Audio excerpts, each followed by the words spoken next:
안녕하십니까.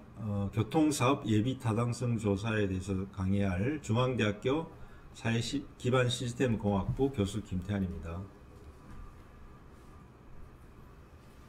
자, 본 강의는 다음과 같이 구성되어 있습니다. 먼저 개요 부분에서 도로와 철도라는 그 교통사업의 아주 중요한 두 축이죠. 그 사업에 대해서 개요를 설명을 드리고, 그 다음 교통수요 추정 과정, 그 다음 기본 자료 설정하는 방법, 교통사업 예비 타당성 조사에 있어서 그 분수하는 범위를 어떻게 설정하는지 시간적 공간적 범위 설정 방법에 대해 설명드리고, 그 다음 기본 자료, 우리가 교통사업 예비 타당성 조사를 수행하게 되면 국가에서 제공하는 공신력 있는 자료를 가지고 수행을 하게 되는데, 그 자료를 현장에 맞게 수정을 해야 됩니다. 그래서 그 수정하는 방법, 그 다음 이제 통행 배정에서 교통수요 추정의 4단계 중에서 가장 마지막 단계이면서 가장 중요한 단계죠. 그래서 각 도로망에 교통량이 어느 정도 다니는지를 추정해내는 그런 과정이 되겠습니다. 그 다음 마지막으로 이제 편익 산정에 대해서 설명을 드리도록 하겠습니다. 자, 개요입니다. 1999년부터 2016년까지 KDI에서 총 653건의 예비 타당성 조사를 진행하였고요. 이 중에서 도로 및 철도 부분이 전체 절반 이상 약 53%를 차지했습니다. 2007년 이후는 기타 비정형 사업이 지속적으로 확대가 되고 있지만, 아직도 대부분의 국가 사업이라든지 지자체 사업에서 예비 타당성 조사를 실시함에 있어서 도로 및 철도 사업이 상당히 많은 부분을 차지하고 있습니다. 자, 그래서 도로 및 철도 사업에 대해서는 지침이 일찍부터 개발이 되어 있었습니다. 그래서 1999년도에 도로 및 철도 부문 사업의 예비 타당성 조사 표준 지침 연구라는 제목으로 초판이 나왔었고요. 그 다음 2000년에 도로와 철도를 분리해서 개정판이 발간되었었고, 2001년에 역시 도로와 철도가 분리되어서 제3판이 발간되었습니다. 자, 제4판, 제5판은 2004년, 2008년도에 나왔는데요. 제5판이 가장 최근에 지침 연구라고 볼 수가 있겠습니다. 그래서 제목은 도로 철도 부분, 다시 도로와 철도와 같이 들어있는 형태를 취하고 있죠. 그래서 도로 철도 부문 사업의 예비 타당성 조사 표준 지침 수정 보완 연구라는 제목으로 2008년도에 제5판이 발간이 되어서 아직도 대부분의 예비 타당성 관련된 조사 연구에서는 이 5판을 참고를 하고 있습니다. 자, 이 지침의 내용은 뭐냐면 예비 타당성 조사에서 활용되는 기본적인 분석 기법, 스탠다드를 소개하고 있습니다. 또한 이 지침에서는 분석에 사용할 여러가지 파라미터, 개수라고 우리는 우리말로 개수라고 하기도 하는데, 그런 파라미터들의 어떤 기준값 또는 그 레인지, 범위를 제시를 해서 연구자들이 주어진 파라미터 내에서 각종 방법을 활용할 수 있도록 제시를 하고 있습니다. 자, 그렇다 하더라도 이 지침에서 모든 사업을 다 다룰 수는 없죠. 그래서 어떤 특수한 사업이라든지 어떤 특수한 상황이 생겼을 경우 지침에서 설명하지 못하는 경우가 있습니다. 그래서 그런 경우는 연구자들이 판단하에 기준이라든지 방법을 설정해서 수행을 하게 되는데, 그렇다 하더라도 지침에서 어느 정도 어떤 방향을 가지고 특수한 상황을 반영해야 되는지에 대해서는 설명을 하고 있습니다. 자, 지침 적용의 원칙에 있어서 본 지침 연구를 수용하는 것을 원칙으로 한다. 대부분의 국가사업 또는 지자체 사업에서는 KDI에서 발간한 제5판 지침을 수용해서 거기에 따른 기준을 적용하는 것을 원칙으로 하고 있습니다. 물론 연구팀이 판단하에 지침이 실제 상황과 맞지 않다거나 실제 상황에 적용하는 것이 적합하지 않다고 할 때는 다른 방법을 적용할 수는 있습니다. 그러나 그 경우는 그 판단의 근거를 보고서에다가 명확하게 기술을 하여야 됩니다. 자, 이 KDI 발간한 이 지침이 실제 적용하기에 적절한 것인지 또는 그거를 변경할 필요가 있는지 하는 것은 수요를 조사하는 그 연구팀이 판단을 해서 적용을 하면 되겠습니다. 자, 지침 연구를 보신 분 아시겠지만 상당히 두껍습니다. 수백 페이지에 달하는데요.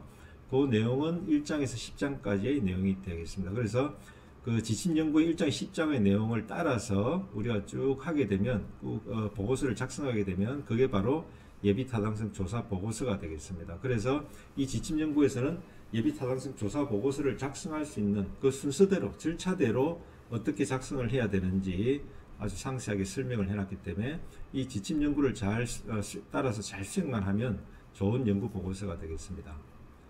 자, 지침 연구는 제1장에서 예비 타당성 조사 대상 사업에 대한 배경 및 목적을 어떻게 기술할 것인지, 그 다음 사업 추진 경위와 추진 주체에 대해서 설명하는 방법, 그 다음에 사업의 구체적인 내용에 대해서 기술해야 될 내용들을 설명을 하고 있습니다. 자, 2장에 넘어가면 수요 분석 또는 공사비 산정에 있어서 기초 자료를 어떻게 가지고 오고 그 자료를 어떻게 분석할 것인지, 그 다음 상의 및 관련 계획은 검토를 어떻게 하고 본 사업과는 어떤 관계를 기술해야 될 것인지, 그 다음 본 예비 타당성 조사 사업에 있어서 주요 쟁점은 무엇인가 라는 것을 또 기술을 해야 됩니다. 그 다음 어떤 사업을 할 때 하나의 안만으로 하는 건 아니고 우리가 보통 여러 개의 다수의 안을 가지고 하죠. 그래서 1안, 2안, 3안 이렇게 하는데 그 대안들은 어떻게 설정되어 있는가, 그리고 불확실한 조건에 대한 시나리오는 어떻게 설정되어 있는가 라는 것들이 다 2장에 포함되어야 되겠습니다. 자, 3장에서는 공사비 추정의 기본 방향, 그 다음에 적용할 수 있는 표준 단가, 총 사업비와 유지관리비 산정 방법에 대해서 설명을 하고 있습니다. 그래서 3장은 상당히 기술적인 부분이기 때문에 3장에서는 주로 이제 그 토목사업, 도로라든지 철도라든지 어떤 그런 시설물들을 설계해 본 경험이 있는, 충분한 경험을 갖추고 있는 엔지니어링 업체에서 공사비를 산정을 한다 이렇게 보면 되겠습니다. 자, 4장은 이제 교통 수요와 관련된 건데요. 예비 타당성 조사에서 가장 중요한 부분이기도 합니다. 편익을 산정하는 부분이니까요.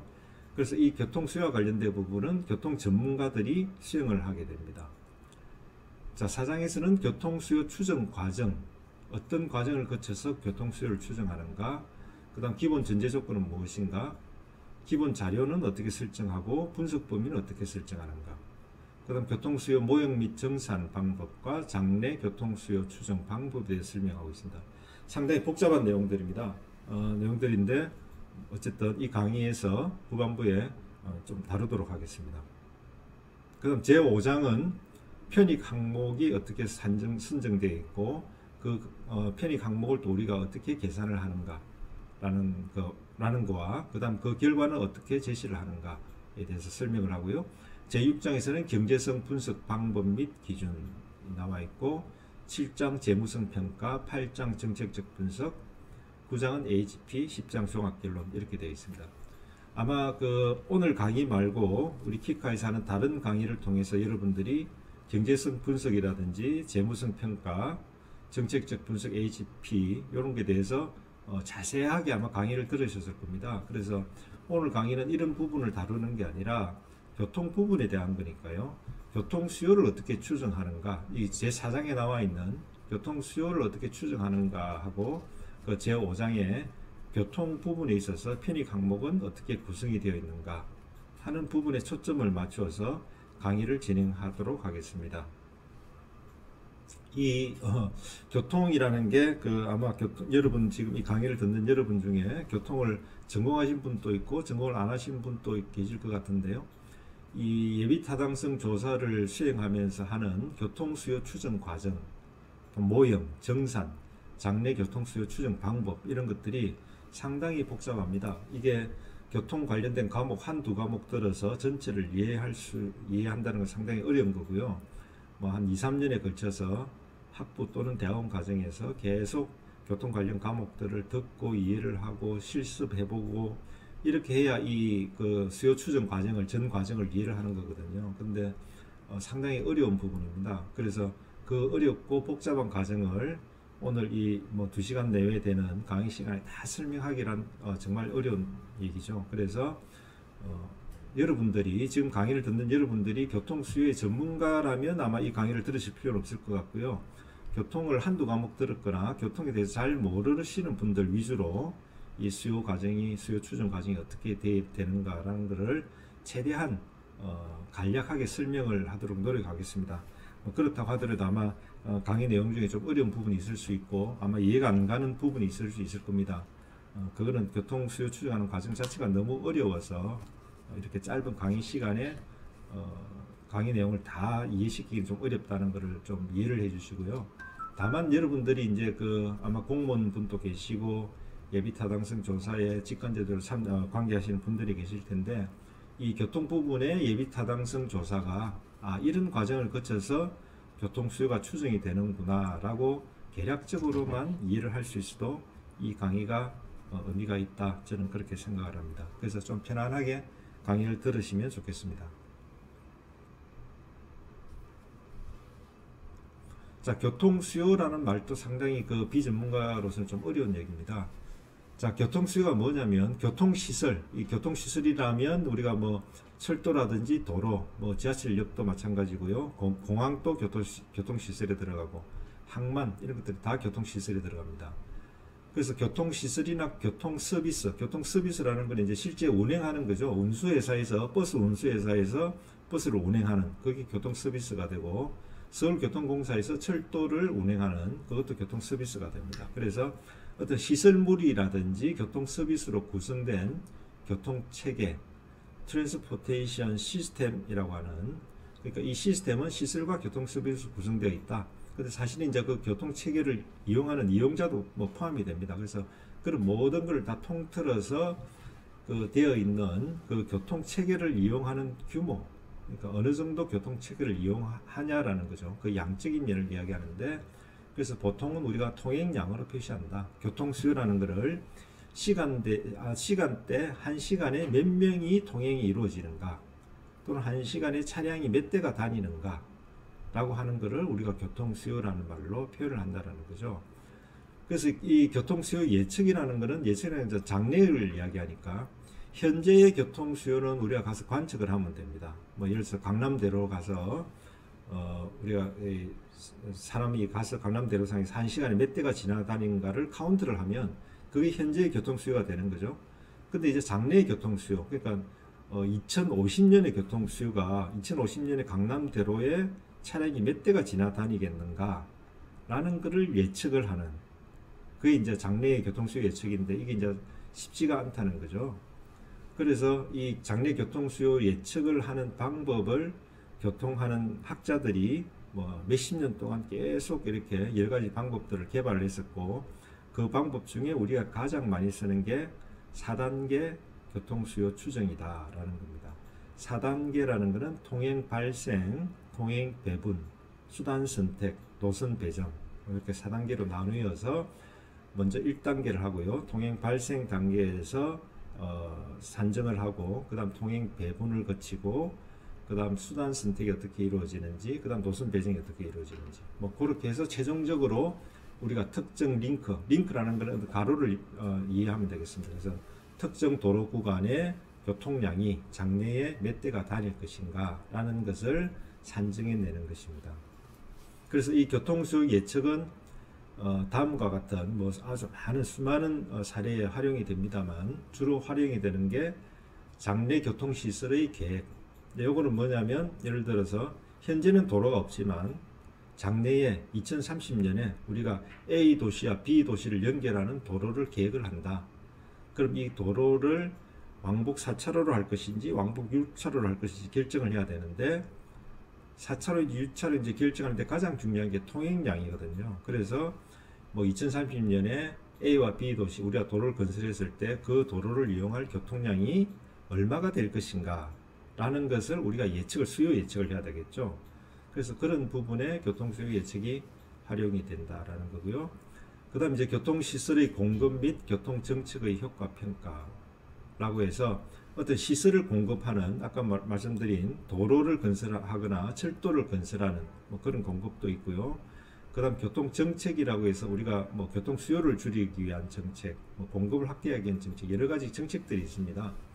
그런 정책들을 실시했을 때, 정부가 실시했을 때 과연 어떤 특정 지역 또는 특정 도로의 교통량이 줄어들 것인지 늘어날 것인지 그런 것도 평가를 해봐야 되겠죠. 그래서 그 교통 정책이 어느 정도의 효과를 거둘 수 있을 것인지 뭐 그런 걸 평가를 해야 되니까 그때도 교통 수요 예측이 활용이 되고요. 그 다음 토지 이용 변화에 따른 통행량 추적 및 대안 평가. 요거는 이제 여러분들 신도시를 생각을 하시면 되겠습니다.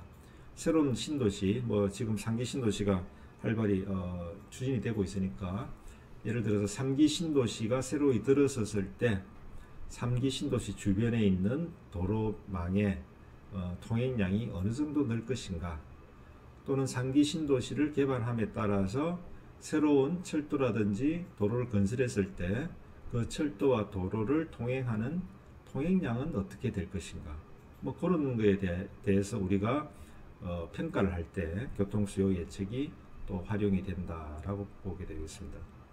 그 다음 운임정책, 뭐 이것도 아까 교통정책의 한 가지인데요. 그래서 대중교통 요금을 뭐 예를 들어서 1200원을 1400원으로 인상을 하면 서울 시내 대중교통 수요량이, 교통 통행량이 어떻게 될 것인가, 그것도 우리가 평가를 해야 되겠죠. 그래서 과연 운임을 어느 정도 인상을 하는 것이 교통체계에 가장 효율적인가 라는 것을 평가를 하기 위해서 교통수요를 예측하기도 한다라는 겁니다. 그래서 어쨌든 교통수요는 상당히 많은 부분에서 활용이 되고 있다라는 것을 아시면 되겠습니다.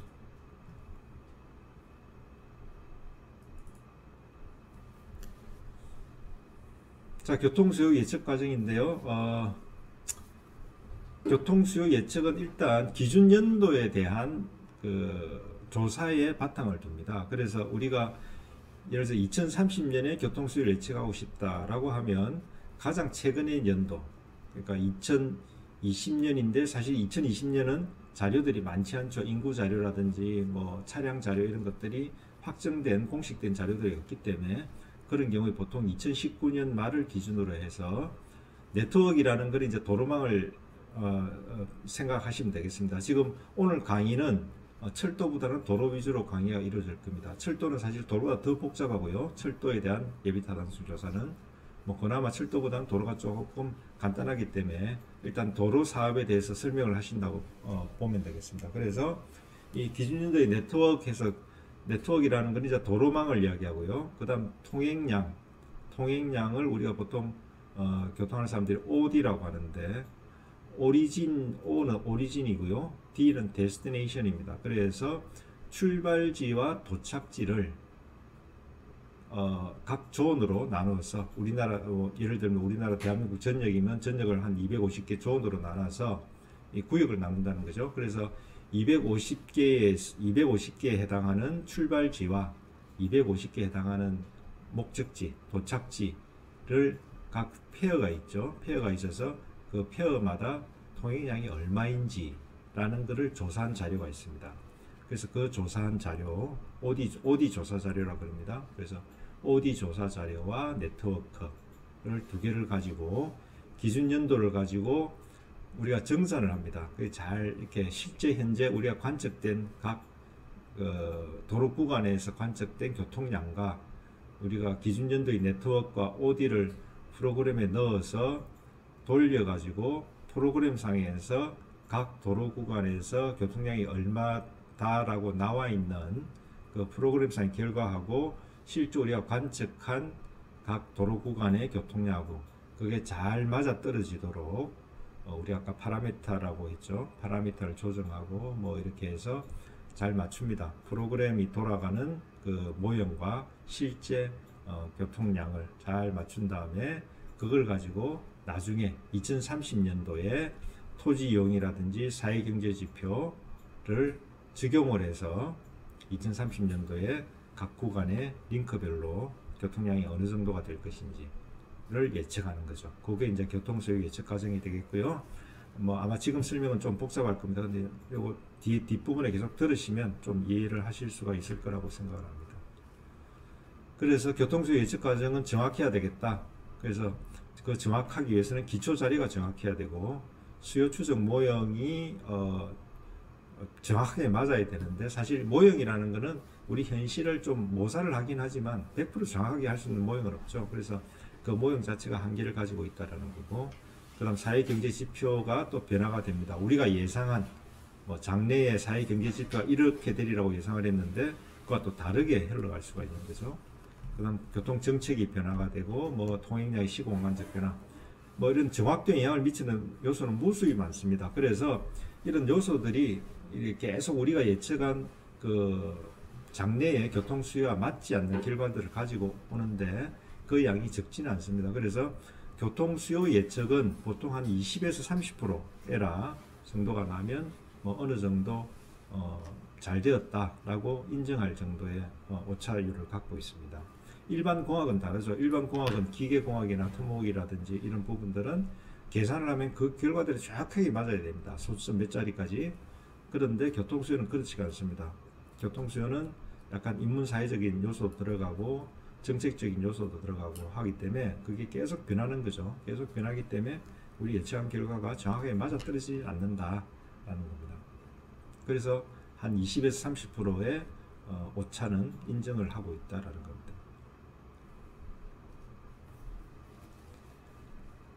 자, 요거 링크, 노드, 교통존 이런 말을 아마 그 예비타당 조사 관련해서 일을 하시다 보면 많이 들어보셨을 겁니다. 그래서 간단히 거기에 대해 설명을 드리려고 그러는데요. 링크라는 것은 도로라고 보시면 되고 노드라는 것은 각 도로의 교차점이라고 보시면 됩니다. 그 다음 교통존은 전 지역을 어느 그 약간의 그 호모지니어스한 어떤 특징이 좀 균일한 지역으로 나눠서 보통 우리가 전국 같으면은 시군 구 단위로 나누죠. 그러니까 하나의 구를 하나의 존으로 본다는 겁니다.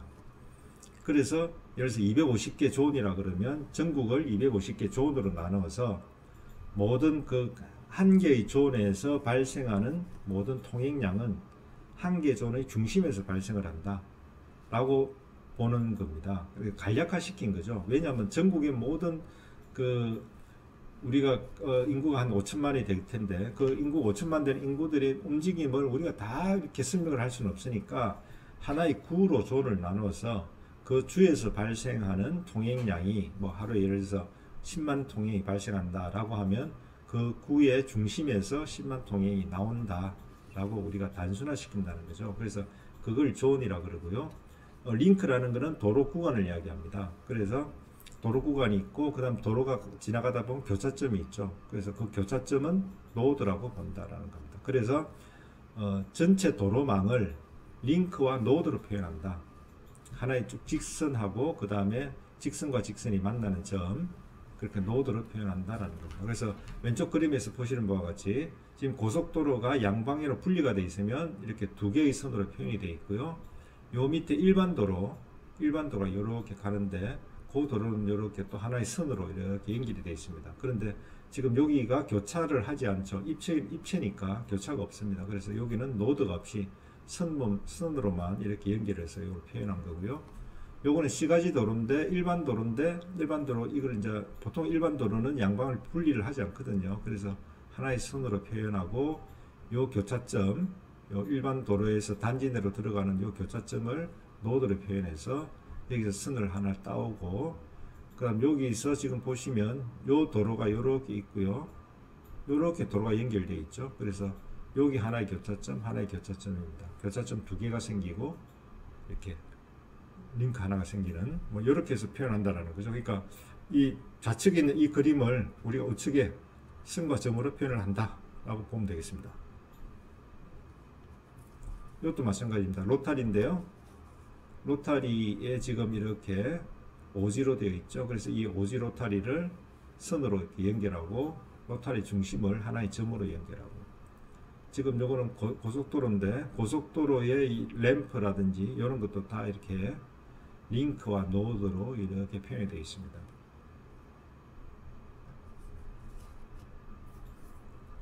그래서 링크는 교차점과 교차점 사이의 도로 구간이라고 보면 되고 노드는 교차점이라고 보면 됩니다. 그래서 노드 같은 경우는 교차점, 시종점, IC, JC 뭐 이런 것들이 노드가 되고요.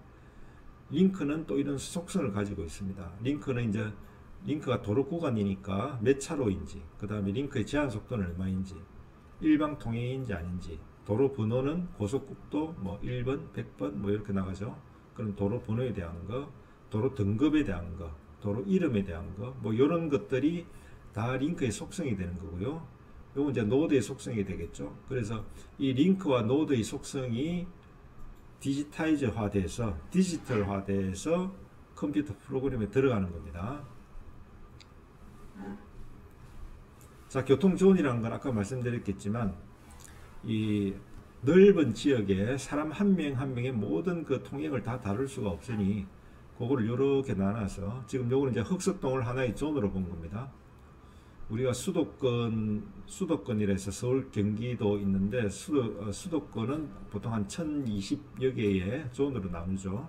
그래서 그 중에 하나가 이제 이렇게 동단위로 나눈 존인데 흑석동 같은 경우가 이제 이렇게 보면 동단위니까 여기 하나의 존이 되겠습니다. 수도권 OD에서. 그래서 이렇게 나누면 사실은 요 안에 이제 무수히 많은 사람들이 돌아다니고 있을 텐데 뭐 하루에 예를 들어 10만 통행이 발생한다고 보면 그거를 요 존의 하나의 센트로이드 가운데 센트로이드라는 중앙점을 찍어서 그 모든 통행들이 흑석동에서 발생하는 모든 통행들이 이 센트로이드에서 발생한다라고 가정을 하는 겁니다. 그래서 10만 통행이 이 센트로이드에서 발생하고 들어오고 나가고 뭐 이렇게 생각을 하는 거, 가정을 하는 거죠. 그래서 이렇게 이루어진 하나의 구역, 이걸 우리가 교통존이라고 한다라는 겁니다. 자, 요거는 실제 이제 그 트랜스캐드에서 우리가 작성한 예를 보여주고 있습니다. 요게 지금 요게 영동 고속도로고요. 요게 이제 월곶 정션이죠. 월곶 정션. 여기는 이제 장수 IC인가 그런데 어쨌든 요거는 시가지 도로고. 그래서 그 부근에 영동 고속도로 지나가는 인천시 그 부근의 도로망을 보시는 바와 같이 링크와 노드로 표현을 한 겁니다.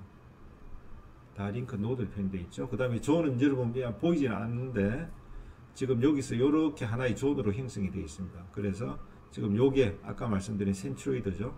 센트로이드 여기서 모든 통행량이 들어오고 나간다 라고 지금 보면 되고, 지금 요게 이제 이렇게 해서 프로그램 안에 들어가는 겁니다. 교통수요 4단계 추정을 우리가 손으로 할 수는 없고요. 그거는 너무 복잡하기 때문에 그거는 프로그램 쓰셔야 되는데 보통 프로그램은 에미투라든지 트랜스캐드를 써서 하게 됩니다. 그런데 이제 아까 말씀드린 링크와 노드의 속성, 여기요. 링크 노드 속성이 이제 네트워크로 들어가게 되고, 그 다음에 각 존에서 발생하는 통행량, 그 다음에 각 존에서 들어오는 통행량을 기술한 OD 테이블, 오리진 데스티네이션 테이블이라고 하는데 그것도 이제 그 프로그램에 들어가는 거죠. 그래서 네트워크하고 존의 OD 그거를 집어넣어서 분석을 하게 되면 뭐 이렇게 해서 나옵니다. 그래서 지금 요 두꺼운 요게 요 링크의 교통량이 얼마가 되는지라는 것을 계산한 결과를 보여주게 되겠습니다.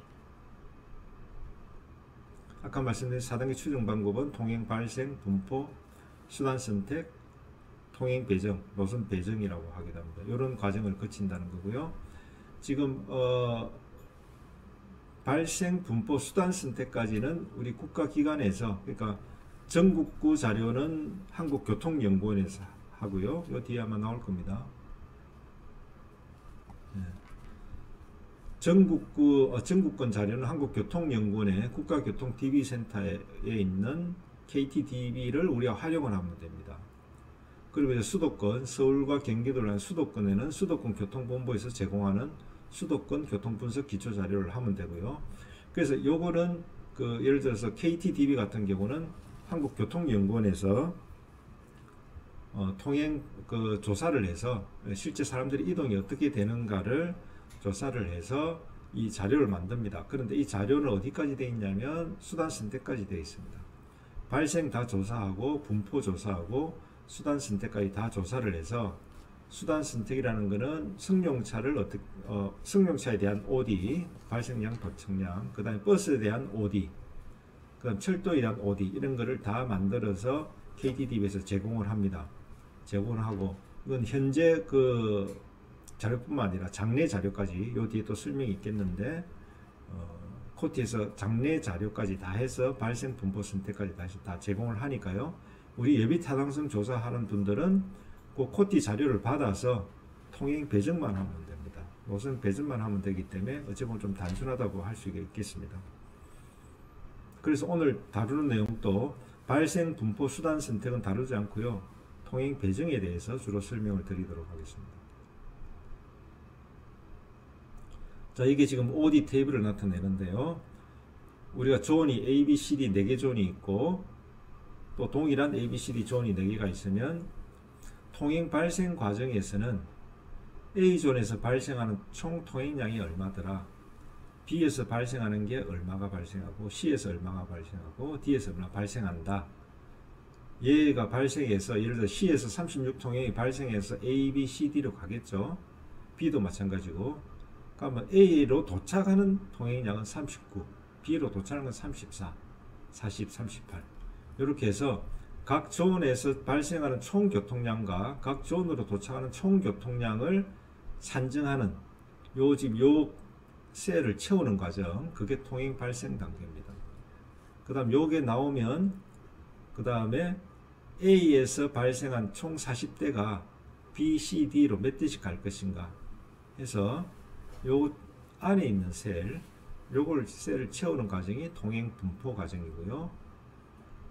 그 다음 요 A에서 B로 12대, B에서 A로 12대 뭐 이렇게 된다 그러면 그것이 승용차, 버스, 철도로 어떻게 나눠져 갈 것인가 해서 수단별로 나누는 겁니다. 요 전체 양을 수단별로 나눠서 각 수단별 OD를 만드는 과정 있고요. 그래서 아까 말씀드린 KTDB와 수도권 교통본부의 자료는 요까지 나와 있다는 거죠. 요까지. KTDB는 약 250여 개의 존에 대해서 나와 있고 수도권 교통본부 자료는 약 1020개, 정확한 숫자는 제가 기억이 안 납니다만 약 1020개쯤 될 겁니다. 1020개 정도에 해당하는 존에 대해서 이 OD가 나와 있다는 거죠. 그래서 예비타당 조사를 할 때는 KTDB라든지 수도권 교통본부에서 제공한 요거를 가지고 통행 배정만 시키면 된다. 프로그램에 넣어서 배정을 시키면 프로그램이 결과를 내준다라는 거죠. 그래서 요거는 우리가 예비타당성 조사를 할 때 이 자료를 쓰게 되어 있습니다. 이 자료를 쓰지 않고 연구자마다 다 이렇게 DB를 구축하게 되면 연구 결과에 대한 신뢰성이 없어지니까 요 자료를 바탕으로 해서 분석을 하게 되어 있고요. 요 바탕으로 해서 분석을 할 때 전체 통행량, 예를 들어서 KTDB에서 제공하는 OD 양에서 OD 테이블에서 전체 총 통행량은 연구자가 바꿀 수가 없습니다. 바꿀 수가 없고 그 내부에서 실제 약간의 조정은 가능하지만 총 통행량은 못 바꾼다. 수도권도 마찬가지입니다. 수도권 교통분석 기초자료에서 나와 있는 수도권의 총 통행량은 바꾸면 안 됩니다. 왜냐하면 그걸 바꾸는 걸 허락을 해주면 연구자가 임의로 통행량을 늘리게 되면 BC가 올라가는, 임의로 BC를 올릴 수 있는 그런 구실이 되기 때문에 총 통행량은 불변이다. 요거는 예비타당성 조사할 때 아주 철칙입니다. 다만 이런 게 있습니다. 연육교 같은 사업, 본토와 섬을 연결한 연육교 같은 사업은 이 연육교가 건설되기 이전에는 통행이 아예 없죠. 통행이 제로입니다. 근데 이제 연육교가 되면 통행이 발생할 텐데 연육교 사업에 있어서 총 통행량 불변의 법칙을 적용해 버리면 도로 사업이 되더라도, 육교 사업이 되더라도 통행량이 제로가 되버리죠. 그래서 그거는 BC 분석 자체가 안 되니까 그런 경우는 연육교 사업을 인해서 발생하는 유발 교통량을 반영을 해서 총 통행량의 불변의 법칙을 예외로 인정을 하고 있습니다.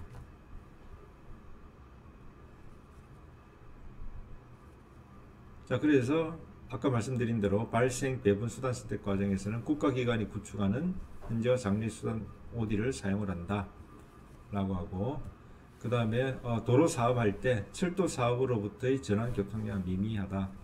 그래서 국가기관 제공 수단 OD를 그대로 사용한다. 예를 들어서 도로가 새로 신설이 되면 기존에 철도를 타던 사람이 도로를 이용할 수는 있겠지만 그 양이 미미하므로 그다지 크지 않으므로 그냥 국가기관에서 제공하는 도로, 철도, 대중교통 OD를 그냥 그대로 사용해도 된다라는 거고요.